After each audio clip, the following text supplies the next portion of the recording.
पूजा पाठ करते समय ध्यान रखने योग्य बेस्ट बातें। हिंदू धर्म में पूजा पाठ को बड़ा महत्व दिया गया है और रोज भगवान की पूजा को अनिवार्य बताया गया है। लोग इसका पालन भी करते हैं, लेकिन कई बार देखा गया है कि कुछ लोग हमेशा इस बात की शिकायत करते हैं कि वो पूजा तो कर रहे हैं, लेकिन उन्हें पूजा का फल नहीं मिल रहा है। दिन रात भगवान के नाम को भजते हैं, लेकिन भगवान उनकी प्रार्थना नहीं सुन रहे। इसके कई कारण हो सकते हैं, लेकिन एक बड़ा कारण पूजा के नियमों में गड़बड़ी होना भी है। लोग जाने अनजाने में भगवान को कुछ ऐसा चढ़ा देते हैं तो उन्हें प्रिय नहीं होता। ऐसे में हो सकता है कि भगवान नाराज हो जाए और पूजा का फल ना मिले। इसीलिए हम आपको बताने चाह रहे हैं कि पूजा पाठ करते समय आपको किन बातों का विशेष ख्याल रखना चाहिए। तो जी पहला, किसी भी भगवान के पूजन में उनका आवाहन, आमंत्रित करना, ध्यान करना, आसन देना, स्नान करवाना, धूप दीप जलाना, अक्षत चावल, कुमकुम चंदन, पुष्प फूल, प्रसाद आदि अनिवार्य रूप से होना चाहिए। दूसरा, पूजन में पान का पत्ता भी रखना चाहिए। ध्यान रखें कि पान के पत्ते के साथ इलायची, लौंग, गुलकंद आदि भी चढ़ाना चाहिए। पूरा बना हुआ पान चढ़ाएंगे तो श्रेष्ठ रहेगा। तीसरा, देवी देवताओं को हार, फूल, पत्तियां आदि अर्पित करने से पहले एक बार साफ पानी से अवश्य धो लेना चाहिए। चौथा, सभी प्रकार की पूजा में चावल विशेष रूप से चढ़ाए जाते हैं। पूजन के लिए ऐसे चावल का उपयोग करना चाहिए जो अखंडित पूरे चावल हो, यानी टूटे हुए ना हो। चावल चढ़ाने से पहले इन्हें हल्दी से पीला करना बहुत शुभ माना गया है। इसके लिए थोड़े से पानी में हल्दी घोल लें और उस घोल में चावल को डुबोकर पीला किया जा सकता है। पांचवा, पूजन कर्म में इस बात का विशेष ध्यान रखें कि पूजा के बीच में दीपक बुझना नहीं चाहिए। ऐसा होने पर पूजा का पूर्ण फल प्राप्त नहीं हो पाता है।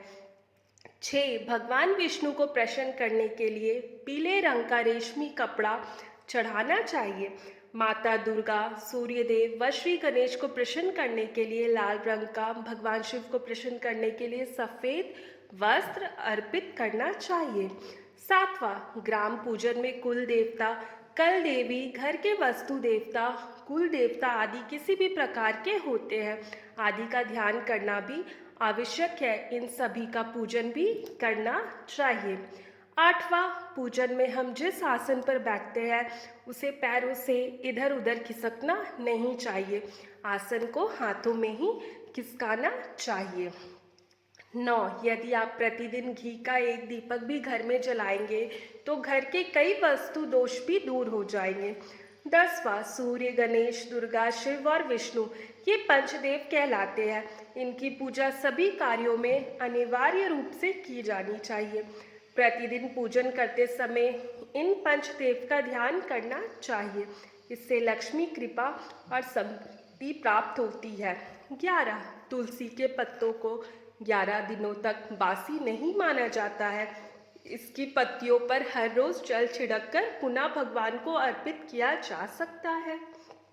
12, दीपक हमेशा भगवान की प्रतिमा के सामने लगाना चाहिए। कभी कभी भगवान की प्रतिमा के सामने दीपक ना लगाकर इधर उधर लगा दिया जाता है, जबकि यह सही नहीं है।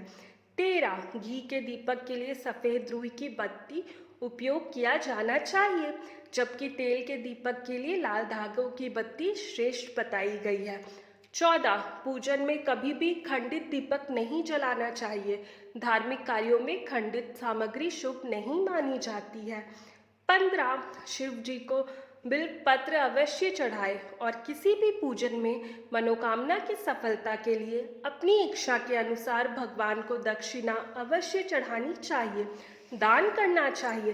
दक्षिणा अर्पित करते समय अपने दोषों को छोड़ने का संकल्प लेना चाहिए। दोषों को जल्दी से जल्दी छोड़ने पर मनोकामनाएं अवश्य पूर्ण होगी। 16, भगवान सूर्य की 7, श्री गणेश की 3, विष्णु जी की 4 और शिव जी की 1-2 परिक्रमा करनी चाहिए। 17 घर में या मंदिर में जब भी कोई विशेष पूजा करे तो अपने इष्ट देव के साथ ही स्वास्तिक, कलश, नवग्रह देवता, पंच लोकपाल, षोडश मातृका, सप्त मातृका का पूजन भी अनिवार्य रूप से किया जाना चाहिए। इन सभी की पूरी जानकारी किसी ब्राह्मण पंडित से प्राप्त की जा सकती है। विशेष पूजन पंडित की मदद से ही करवानी चाहिए ताकि पूजा विधिवत हो सके। 18 घर में पूजन स्थल के ऊपर कोई कबाड़ या भारी चीज ना रखे। 19 भगवान शिव को हल्दी नहीं चढ़ाना चाहिए और ना ही शंख से जल चढ़ाना चाहिए। 20 पूजन स्थल पर पवित्रता का ध्यान रखें। चप्पल पहनकर कोई मंदिर तक नहीं जाना चाहिए। चमड़े का बेल्ट या पर्स अपने पास रखकर पूजा ना करें। पूजन स्थल पर कचरा इत्यादि ना जमा हो पाए। 21 मंदिर में लगे सूखे हार फूल हटा देने चाहिए। 22 हमेशा भगवान श्री गणेश की आराधना से पूजा प्रारंभ करें। श्री गणेश को तुलसी दल चढ़ाने से बचें। भगवान गणेश को तुलसी दल चढ़ाने से दोष लगता है। 23 शिव शंभु को कभी भी केते ही फूल नहीं चढ़ाना चाहिए। पौराणिक कथाओं के अनुसार भगवान शिव ने केते श्राप दिया था, इसलिए भगवान शिव को यह फूल नहीं चढ़ाना चाहिए, वरना भक्तों के काम बिगड़ सकते हैं। 24 भगवान की प्रतिमा को स्नान करवाते वक्त सिर्फ उंगलियों का प्रयोग करें। भगवान को स्नान करवाते समय कभी भी अंगूठे का इस्तेमाल नहीं करना चाहिए। ऐसा करने से भगवान अप्रसन्न होते हैं और घर में विपत्ति आती है। 25 दीपक को कभी भी जमीन पर रखकर प्रज्वलित ना करें। ऐसा करने से धन की बर्बादी होती है और घर में अशुभता आती है। 26 पूजा के वक्त अगरबत्ती का प्रयोग ना करें। ऐसा इसीलिए क्योंकि इसे बांस की लकड़ियों के साथ बनाया जाता है और बांस की लकड़ियों का प्रयोग अंतिम संस्कार में किया जाता है, इसीलिए इसे अशुभ माना गया।